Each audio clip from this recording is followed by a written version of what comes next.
Ça va comme ça?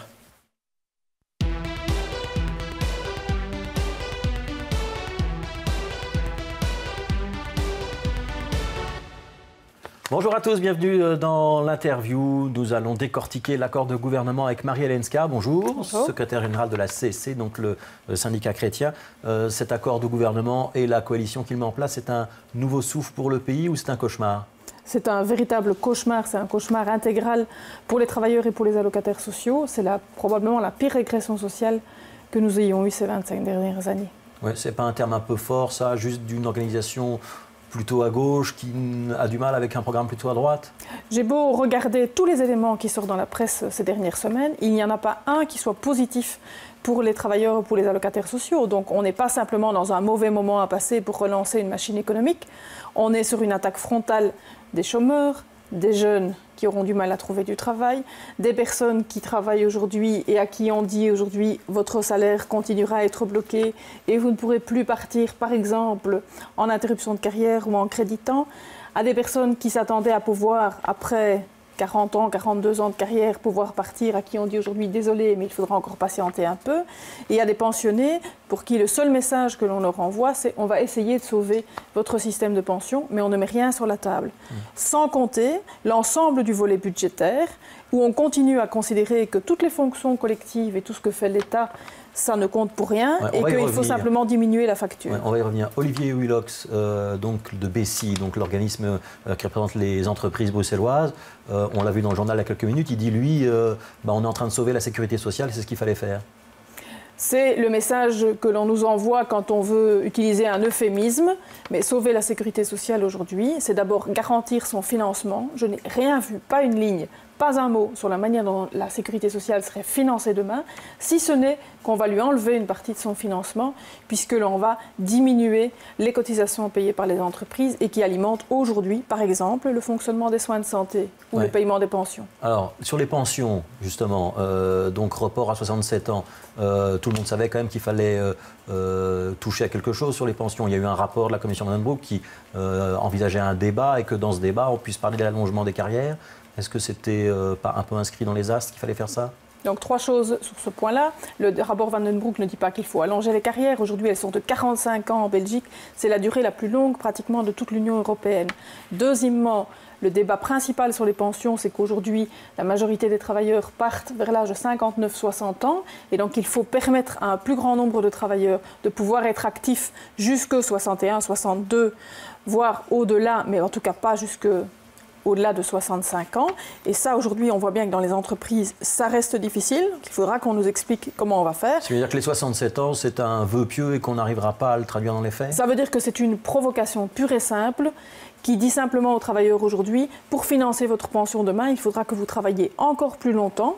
Et ça veut dire aussi que l'on envoie aux jeunes un signal qui est de dire « Désolé, il n'y a pas de place pour vous aujourd'hui, puisqu'on ne va pas créer davantage d'emplois, on ne va pas relancer la machine économique. » Le travail d'intérêt collectif ou d'intérêt général pour les chômeurs de demi-journée, ça bloque aussi à la CSC? Ça s'appelle en langage non fleuri du travail forcé. Puisqu'aujourd'hui, quand vous êtes demandeur d'emploi, c'est parce que vous avez cotisé et que vous avez à un moment donné un problème de perte de travail. Et donc, vous pouvez, pendant un certain temps, bénéficier d'une allocation. Aujourd'hui, dire on va proposer aux demandeurs d'emploi, pour utiliser l'euphémisme, de travailler 2 jours et demi par semaine, c'est considérer qu'aujourd'hui, ils ne font rien, alors qu'ils sont sommés toutes les semaines de chercher du travail, et 2, de les obliger à prester des prestations. Il faudra qu'on nous explique comment 2 fois une demi-journée par semaine, tout cela va être encadré et ce que cela va rapporter. En Angleterre, ce système a été essayé et il coûte plus cher à mettre en œuvre que ce qu'il ne rapporte. Et nous avons toujours en Belgique des systèmes qui s'appellent par exemple les agences locales pour l'emploi, qui permettent à des demandeurs d'emploi, contre un petit complément, de pouvoir prester des travaux qui sont utiles à la collectivité. Alors, vous avez dit, voilà, on attaque les fonctions de l'État, on attaque la sécurité sociale. Allez quand même sur le budget, en reculant l'équilibre à 2018, est-ce qu'on ne se donne pas un petit peu d'air? Et est-ce que finalement on n'est pas dans une rigueur tout à fait absurde et aveugle? On va faire 9 milliards d'euros d'économies. On devait les faire. On devait les faire et on pouvait les faire en allant chercher des recettes nouvelles. Le nombre de millionnaires en Belgique n'a jamais été aussi important que ce qu'il est aujourd'hui. Ouais, il y aura une taxe sur les fonds spéculatifs au Luxembourg, au Liechtenstein. Il y aura visiblement un petit complément de cotisation sur les banques. Si on nous dit qu'aujourd'hui, on va aller chercher 200 millions d'euros en recettes nouvelles alors que l'on va faire 9 milliards d'euros d'économies, alors que la justice pleure pour faire face à ses obligations, ne pas voir arriver des dossiers à la prescription, pour pouvoir recruter des magistrats, pour pouvoir faire son travail. Quand on voit aujourd'hui la situation dans les prisons, où régulièrement on nous dit qu'on n'a pas assez de gardiens, quand on voit les policiers qui sont dans les rues, il n'y a pas un secteur dans ce pays qui ne réclame davantage de moyens simplement pour pouvoir assumer ses missions. Et aujourd'hui, le message qui est envoyé par la coalition qui se met en place, c'est de dire, écoutez, tout cela, ce sont des dépenses inutiles qui ne servent à rien, et donc nous allons encore faire maigrir l'appareil d'État. C'est une provocation pure et simple par rapport à toutes celles et tous ceux qui rendent au quotidien des services à la population. On est en train de détricoter l'État. On est en train de détricoter clairement. Ou les services publics. On est en train de détricoter les services publics, l'État, et cela veut dire que si je prends la situation dans une entreprise, à une entreprise qui est aujourd'hui en difficulté, l'État, on dit, écoutez, arrêtez d'investir et demain, cela ira mieux. Nous savons tous que si on n'investit pas aujourd'hui pour pouvoir mettre en place des services publics qui soient à la hauteur des défis du 21e siècle demain, nous ne les aurons pas. Et donc la critique sera d'autant plus facile dans 5 ans. C'est donc de la pure provocation et c'est vraiment une politique régressive sur tous les fronts. Oui, le Sonindex, il y a un caractère social, les petits salaires et les petites pensions seront préservés, ne seront pas concernés. Ça devrait passer plus facilement, non? Qu'est-ce que c'est l'index? L'index, c'est mesurer la température de l'augmentation des prix. On a déjà manipulé cet index. Donc le thermomètre n'est déjà plus tout à fait juste. Aujourd'hui, on dit la température. Un déficit de compétitivité. Aujourd'hui, on nous dit la température continue à monter. Ce n'est pas grave. Faisons comme s'il n'y avait pas de température. Un saut d'index, c'est quelque chose que chaque travailleur paye tout au long de sa carrière. Et alors aujourd'hui, la manipulation et les mots ont leur importance. On nous dit on va faire un index intelligent. Et un index intelligent, c'est simplement aller chercher une partie de ce qui aurait dû servir simplement à augmenter les petites pensions et les allocations de chômage, à savoir la liaison bien-être, pour le mettre sur l'index. Et donc, on prend une masse budgétaire d'un côté, on la transforme de l'autre et on appelle ça un index intelligent. C'est du vol pur et simple. C'est un terme fort, vol.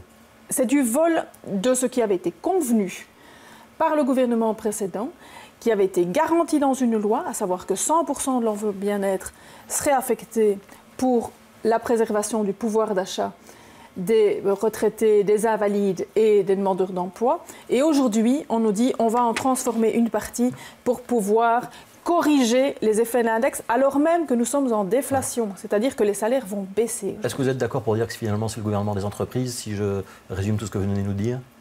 Moi, je peux prendre le mémorandum de la FEP aujourd'hui, ou de Bessie, ou des autres organisations patronales. Il est quasi à 100% rencontré par la déclaration gouvernementale. Ça veut dire que vous avez perdu la partie. Ça veut dire que notamment le CDNV, le Parti social chrétien flamand, qui a un lien historique avec votre syndicat, n'a pas écouté?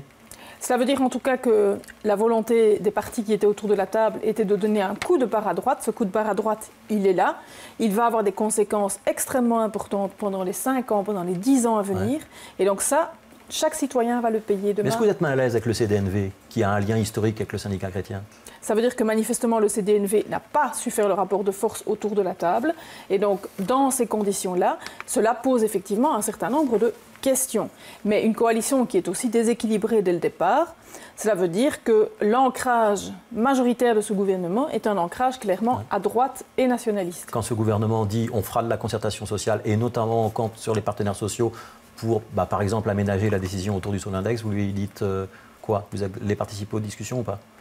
N'allons pas nous asseoir autour d'une table comme ça pour mettre des mots qui s'appellent concertation sociale sans aucun contenu sur des mesures que nous contestons sur le fond. Ça veut dire qu'il n'y aura peut-être pas de concertation? Ça veut dire que soit il y a une possibilité de travailler sur un certain nombre de mesures concrètes qui améliorent la situation des travailleurs, soit on dévoie le mode de concertation simplement pour ramasser les miettes de ce qu'il y a dans cet accord. Ça veut dire que vous ne pourriez pas participer, vous pourriez ne pas participer aux réunions?